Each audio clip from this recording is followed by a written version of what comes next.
तो गोपियों ने व्रत किया, माता कात्यायनी की प्रतिमा बनाई बालू की और उनका व्रत किया। तो क्या कहा,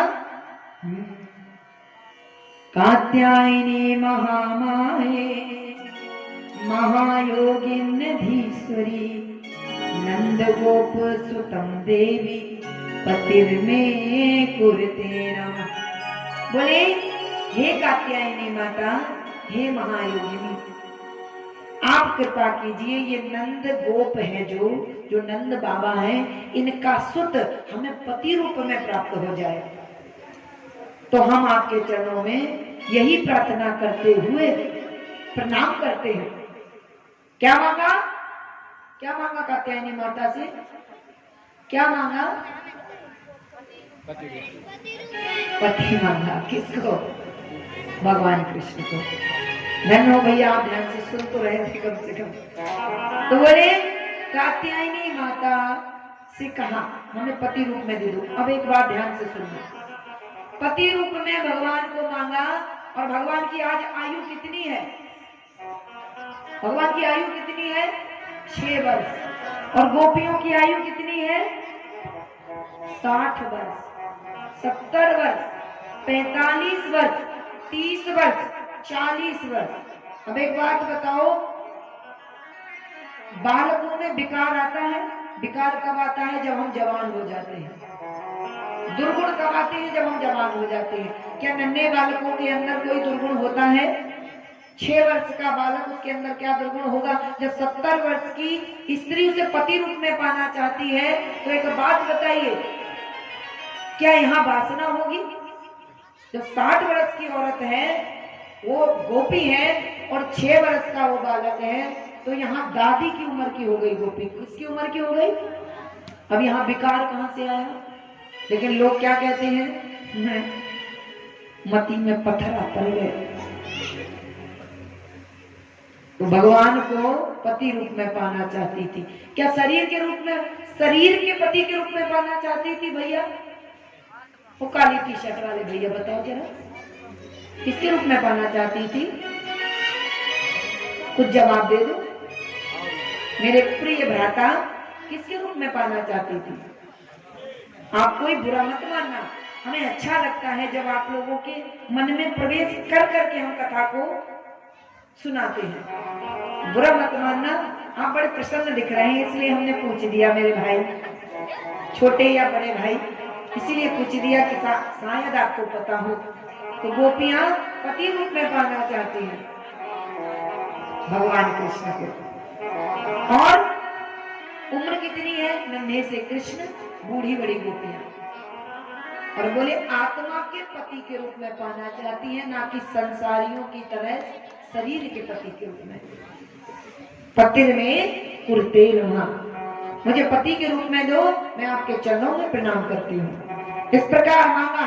तो कात्यायनी मैया का व्रत करते हुए गलती कर दी। क्या गलती कर दी, क्या गलती कर दी, गलती ये कर दी, निवस्त्र होकर के यमुना में प्रवेश कर गई। अपने वस्त्रों को त्याग दिया और यमुना में प्रवेश कर गई। और कन्हैया को यही बात अच्छी नहीं लगी। क्यों, क्योंकि कहा जाता है स्त्री की जो देह है, जो शरीर है, वो संपत्ति है स्त्री की। क्या है, संपत्ति। तो स्त्री की संपत्ति। अब एक बात बताइए, आपके पास कोई हीरा मोती सोना चांदी है, उसे आप सड़क पर रख देते हैं क्या, नहीं रख देते। स्त्री की संपत्ति क्या है, उसकी देह। तो बोले अपनी संपत्ति को इस प्रकार कोई उजागर नहीं रखता, पहली बात। दूसरी बात बोले जल के देवता कौन है, वरुण। बोले जब निवस्त्र जल में प्रवेश कर गई तो वरुण देवता का अपमान हो गया। तीसरी बात बोले कन्हैया कोई अच्छा नहीं लगा तो ग्वाल वालों को भेजा, बोले जितनी वस्त्र रखे हैं सब चुरा लाओ। ग्वाल वालों ने सारे वस्त्र उठाए, कदम के पेड़ पर टांग दिए। गोपियों ने चारों तरफ देखा, भैया वस्त्र कहाँ गए। बोली अरे सखी हमारे भी वस्त्र नहीं है। बोले हमारे भी नहीं है। तो नजर पड़ी कहाँ, बोले ग्वाल वाल के साथ कन्हैया ने कदम के वृक्ष पर वस्त्र टांग दिए। और जैसे ही वस्त्रों को देखा, बोले कन्हैया हमारे वस्त्र दे दो, हमको ठंड लग रही है। बोले आकर ले जाओ। क्या बोले, बोले आकर ले जाओ। गोपियां बोली कन्हैया तुम्हें शर्म नहीं आती, हम कैसे आकर ले जाए? हमने वस्त्र कोई भी वस्त्र नहीं पहना है। बोले तब शर्म नहीं आई जब वस्त्र उतार करके अंदर चली गई? बोले आकर ले जाओ। बोले दे दो, नहीं तो हम यशोदा मैया से शिकायत करेंगे। तो बोले आओ ना, निकलो बाहर करके आओ। बोले कन्हैया देखो हमें परेशान मत करो, हम तुम्हें बहुत अच्छा माखन खिलाएंगे। बोले लालच मत दो, ये घूस नहीं दो, हम भ्रष्टाचारी नहीं है, भ्रष्टाचार मिटाने वाले हैं, ना कि भ्रष्टाचार फैलाने वाले। बोले घूस ना दो हमें, रिश्वत का काम हम शुरू नहीं कर रहे हैं। बोले अच्छा कन्हैया दे दो, हमको ठंड लग रही है। बोले बाहर आके ले लो। लेकिन जब कन्हैया से इस प्रकार कहने लगी हैं गोपियां, कन्हैया ने बार बार समझाया और गोपियों को डांटते हुए बोले वरुण देवता का अपमान किया, दूसरा तुमने अपनी संपत्ति का ध्यान नहीं दिया, तीसरा मान लो जैसे मैंने कपड़े उठा लिए हैं ऐसे ही कोई दुष्ट मन चला अगर तुम्हारे वस्त्रों को उठा ले जाए क्या करोगी? एक और बात, बोले पास में ही दुष्ट कंस रहता है, अगर कोई राक्षस चला आए और तुम्हारे प्राणों का संकट दिखे और तुम ऐसे ही भाग जाओ तब लज्जा के मारे तुम्हारे प्राणों का हरण हो जाएगा। जो दुर्दशा तुम्हारी होगी उसे व्याख्यान नहीं कर सकते। और एक बात, जैसे हम स्नान घर में पूरे वस्त्रों को त्याग कर स्नान कर रहे हो और मान लो वहां फू आ जाए, तब आप वस्त्र देखोगे तो फू को देखोगे?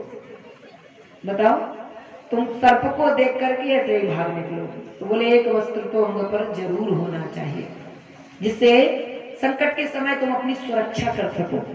फिर तुमने क्या किया? बोले देवी कात्यायनी को प्रसन्न करने के लिए ये सब किया था कन्हैया, तुम्हें पति रूप में पाने के लिए किया था। बोले तुमने ये ठीक नहीं किया, अब अपने वस्त्र ले लो। गोपियों ने कहा कन्हैया यहीं फेंक दो, हम पहन लेंगे, हम जल से बाहर कैसे आए? बोले जैसे जल के अंदर गई थी। और तुम हमें क्या बनाना चाहती हो? बोले पति। तो बोले पति पत्नी के बीच में लज्जा कैसी, बाहर आओ। नन्हे से कृष्ण, बूढ़ी बड़ी गोपी, कन्हैया दे दो, आज के बाद ये अपराध नहीं होगा। और एक बात, अगर किसी को दंड ना दिया जाए तो वो पुनः फिर से अपराध करता है। कन्हैया ने कहा दंड देना आवश्यक है। तो क्या किया? बोले कन्हैया ने गोपियों से कहा तुम ऐसे ही बाहर निकलो। गोपियों ने अपने गुप्तांगों को छुपाया, बाहर निकलने लगी। कन्हैया ने कहा दोनों हाथ उठाकर प्रणाम करते हुए मुद्रा में बाहर आओ। गोपियों ने जैसे ही अपने हाथों को उठाया, आज देह की स्तुति भूल गई देह को। ये क्या स्त्री क्या पुरुष, जान गई हम जीवात्मा है, कोई देह का बंधन नहीं रहा। कन्हैया ने कहा अब तुम पवित्र हो चुकी हो, अब तुम्हारे साथ रास करेंगे। क्यों? क्योंकि तुम्हारे मन से स्त्री और पुरुष का भाव चला गया। हम स्त्री हैं, ये पुरुष है, ऐसा भाव सोच करके बोले तुम अभी बंधन में थी, अब तुम्हारे अंदर से ये भाव निकल गया है। जैसे ही अपने हाथों को उठाया तो देह की सुधि भूल गई, परमात्मा में लीन हो गई। कन्हैया ने वचन दे दिया, कात्यायनी माता से जो वरदान मांगा उससे कुछ मिला तो अपने पैर के नख से भूमि को करोदने लगी। कन्हैया ने कहा जाओ, शरद पूर्णिमा की रात्रि में हम तुम्हारे साथ रास लीला करेंगे, क्योंकि अब तुम स्त्री के भाव में नहीं हो, तुम्हारा स्त्री पुरुष वाला भाव खत्म हो गया। मैं पुरुष हूं ये तुम भूल चुकी हो, मैं परमात्मा हूं ये तुम्हें अब याद है। दूसरा बोले जहां स्त्री पुरुष का भाव होता मैं रास लीला नहीं करता। अब ये कौन सा भाव है? बोले भक्त और भगवान का, तब तुम्हारे साथ रास करूंगा, क्योंकि रास कोई अभद्र नृत्य नहीं है, रास है भक्त और भगवान का मिलन। ये गोपियां कौन है? बोले ऋषि गोपी बनकर आए हैं भगवान के साथ प्रेम करने के लिए। तो इस प्रकार भगवान ने वचन